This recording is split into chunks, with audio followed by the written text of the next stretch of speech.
राजीव जी, जिस तरीके से कांग्रेस चीन के मुद्दे पर बीजेपी की सरकार को हमेशा से घेरती चली आ रही है, लेकिन बीजेपी के पास जवाब के लिए यही है, पिछले 75 साल में क्या हुआ, 70 साल में क्या हुआ, उनके पास नया कोई मुद्दा है नहीं।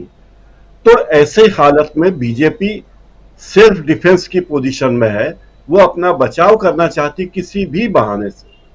वैसे बीजेपी की खूबी यही है, बीजेपी के तमाम नेताओं की खूबी यह है कि वे अ, सवाल कुछ पूछा जाता है तो जवाब कुछ और देते हैं। ये अनुभव मध्य प्रदेश में बड़े ध्यान से देखने में आ रहा है, जब बार बार प्रधानमंत्री और गृह मंत्री आ रहे हैं।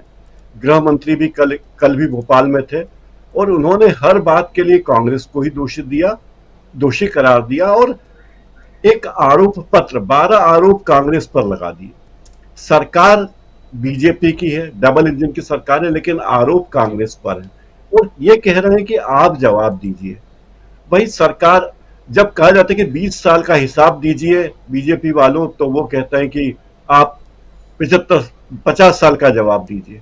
अरे हम आज की बात कर रहे हैं तो वो कह रहे हैं कि पुरानी बात। इसका मतलब है कि इनके पास कोई कारण नहीं। इसीलिए चीन के मुद्दे पे भी ये पुरानी सरकारों को दोषी बता रहे हैं, जवाहरलाल नेहरू को दोषी बता रहे हैं, उनकी पंचशील योजना को दोषी बता रहे हैं, क्योंकि इनके पास कुछ है नहीं।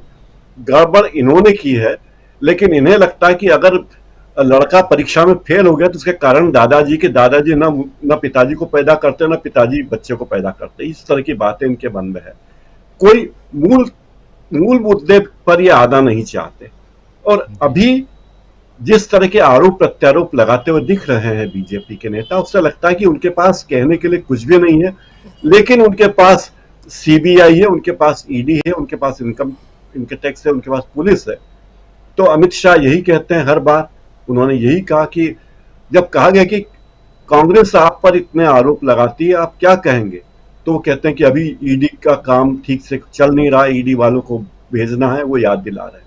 यानी सारी बातें घूम फिर कर वहीं आ रही है जहां वो लाने की कोशिश कर रहे हैं। तो बड़ी हास्यास्पद स्थिति। आप पूछते हैं रामायण की कहानी, वो बताते हैं महाभारत की कहानी।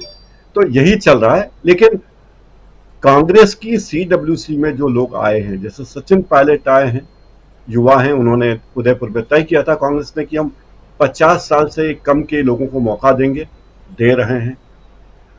एक और बात है कि समावेश, सभी का समन्वय करने की कोशिश है। तो ये भी कांग्रेस को मजबूत करने की बात है, जिसके कारण बीजेपी थोड़ी पशुपस में है कि वो कैसे करे। अब तक उसे लगता था कि वॉक ओवर मिल जाएगा, क्योंकि कांग्रेस में तो इतने अंतर विरोध है, वो नहीं है। मीनाक्षी नटराजन को मौका मिला मध्य प्रदेश से, युवा नेता हैं, सांसद रह चुकी हैं, तो बड़ी अच्छी छवि बनी। शशि थरूर जब आते हैं तो लोगों को लगता है कि वो G23 जो है वो एक काल्पनिक गुट था। ऐसा लगता है कि ये गोदी मीडिया का उठाया हुआ ग्रुप था, जिसका जनता से कोई लेना देना था नहीं। लोग अगर मीटिंग करते, ऐसे ग्रुप बीजेपी में तो कितने होंगे अगर देखा जाए तो, लेकिन उनके बारे में कभी मीडिया में बात नहीं होती। चीन के मुद्दे में बार बार आते हैं ये लोग, हमेशा दोषी कहते हैं कि नेहरू दोषी थे, 72 के पहले ये हुआ था, 62 के पहले ये हुआ था, 48 में ये हुआ था, 51 में ये हुआ था, वो सारी बातें करते हैं। लेकिन पिछले 10 सालों में इस सरकार ने जो देश की एकता अखंडता की बात करती थी, उसके बारे में क्या है ये कहने के लिए है नहीं। मुझे लगता है कि इस सरकार के पास कहने के लिए कुछ जवाब नहीं है, और हर बात के लिए इनके पास एक ही जवाब है कि पिछली सरकारों ने जो किया हम उसे भुगत रहे हैं, चाहे भ्रष्टाचार हो, चाहे महंगाई हो, चाहे अंतर्राष्ट्रीय मुद्दे हो। लेकिन अगर कहीं थोड़ा बहुत भी कुछ हो रहा है या दिखावटी काम भी हो रहा है तो कहेंगे कि उसके लिए हम जवाबदार हैं। राजीव जी। जी, बहुत सारी चीज़ें, और ख़ासकर चीन का मुद्दा नज़र नहीं आ रहे हैं। और अमित शाह नज़र आ रहे थे कल वहाँ पे भोपाल में, और जो बातें कर रहे थे वो साफ साफ कह रहे थे कि ये पार्टी का काम है, आप लोग मत पूछो किसको बनाना है मुख्यमंत्री, किसको नहीं बनाना है। तो क्या शिवराज सिंह चौहान का पत्ता कट चुका है वहाँ से? चुनाव तक तो है, चुनाव के बाद कट गया है, ये मान लीजिए। जिस तरह से अमित शाह ने कहा, पत्रकार ने केवल ये कहा कि शिवराज सिंह चौहान को आप बहुत मानते हैं, बहुत काम कर रहे हैं, आपने कहा बहुत मेहनत करते हैं, तो क्या यही मुख्यमंत्री बनेंगे चुनाव के बाद अगर बीजेपी बहुमत में आई? तो उन्होंने कहा ये बात आप क्यों तय कर रहे हो, पार्टी के मामले में हस्तक्षेप क्यों कर रहे हो? तो अमित शाह की हालत उसके जैसी हो गई, उस व्यक्ति के जैसी जो किसी भी बात का जवाब नहीं देते, झुंझलाते हैं, हर बात पे झुंझलाते हैं और हर व्यक्ति को हड़काने पे लगे हुए हैं। बीजेपी का नेता हो हड़का रहे हैं, अफसर हो हड़का रहे हैं, पत्रकार मिले तो हड़का देते हैं, कोई फोटोग्राफर सामने आ जाए तो मतलब पता नहीं क्या हो गया है।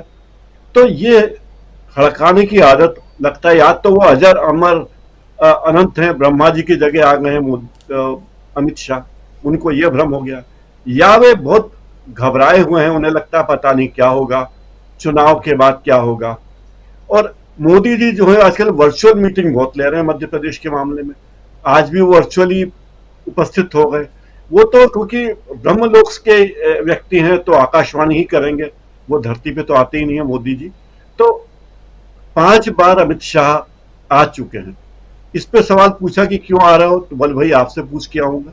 अरे ये क्या बात हुई भाई, आप गृह मंत्री हो देश के, मणिपुर में इतनी दुविधा है, देश भर में विवाद चल रहे हैं, झगड़े हो रहे हैं, सांप्रदायिक हिंसा भड़काई जा रही है, मध्य प्रदेश में सांप्रदायिक हिंसा भड़काई जा रही है, तो वो कहने लगे मैं कमलनाथ के खिलाफ कार्रवाई कर रहा हूं, ईडी भेज रहा हूं।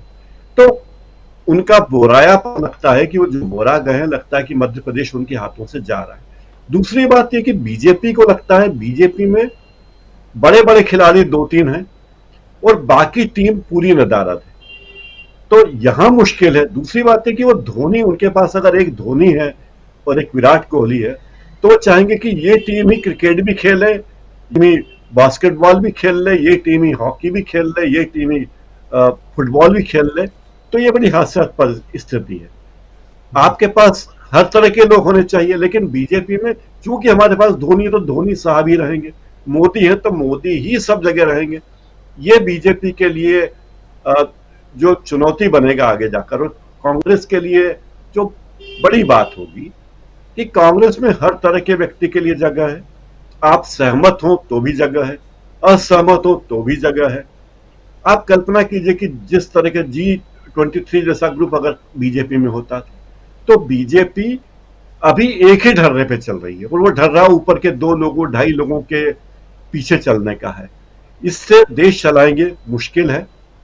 विधानसभा चुनाव में तो उनको अपनी हार लग रही है, लेकिन इस सब के पीछे फिलहाल उनका नजरिया 2024 है और 2024 के अलावा उन्हें कुछ भी नहीं दिख रहा।